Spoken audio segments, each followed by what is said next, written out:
दुआओं की दौलत। एक बुजुर्ग शिक्षिका भीषण गर्मी के दिनों में बस में सवार हुई। वह पैरों के दर्द से बेहाल थी, लेकिन बस में सीट ना देखकर जैसे तैसे खड़ी हो गई। अभी बस ने कुछ दूरी ही तय की थी कि एक उम्रदराज औरत ने बड़े सम्मानपूर्वक आवाज़ दी, "आ जाइए मैडम, आप यहाँ बैठ जाएं।" कहते हुए उसे अपनी सीट पर बैठा दिया। खुद वो गरीब सी औरत बस में खड़ी हो गई। मैडम ने दुआ दी, "बहुत बहुत धन्यवाद, सच में मेरी बहुत बुरी हालत थी।" ऐसा सुनकर उस गरीब महिला के चेहरे पर एक सुकून भरी मुस्कान फैल गई। कुछ देर बाद शिक्षिका के पास वाली सीट खाली हो गई, लेकिन महिला ने एक और महिला को, जो एक छोटे बच्चे के साथ यात्रा कर रही थी और मुश्किल से बच्चे को ले जाने में सक्षम थी, को सीट पर बिठा दिया। अगले पड़ाव पर बच्चे के साथ महिला भी उतर गई।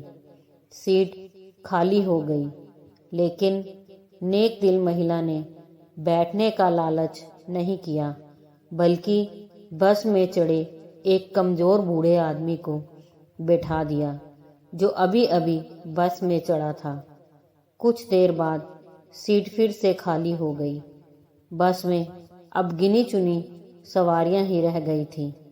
अब उस अध्यापिका ने महिला को अपने पास बिठाया और पूछा, "सीट कितनी बार खाली हुई है, लेकिन आप लोगों को ही बैठाती रहीं, खुद नहीं बैठी, क्या बात है?" महिला ने कहा, "मैडम, मैं एक मजदूर हूँ। मेरे पास इतने पैसे नहीं हैं कि मैं कुछ दान कर सकूं।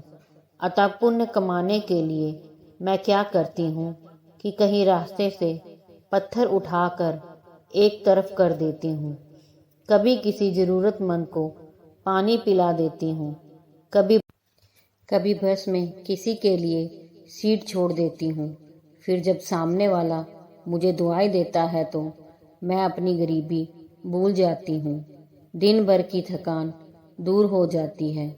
और तो और जब मैं दोपहर में रोटी खाने के लिए बैठती हूँ ना, बाहर बेंच पर, तो ये पंछी चिड़िया पास आके बैठ जाते हैं। रोटी डाल देती हूँ इनके आगे, छोटे छोटे टुकड़े करके।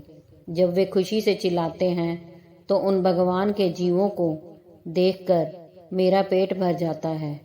पैसा देना ना सही, सोचती हूँ दुआएं तो मिल ही जाती है ना मुफ्त में, फायदा ही है ना, और हमने लेकर भी क्या जाना है यहाँ से।" वह शिक्षिका अवाक रह गई। एक अनपढ़ सी दिखने वाली महिला इतना बड़ा पाठ जो पढ़ा गई थी उसे।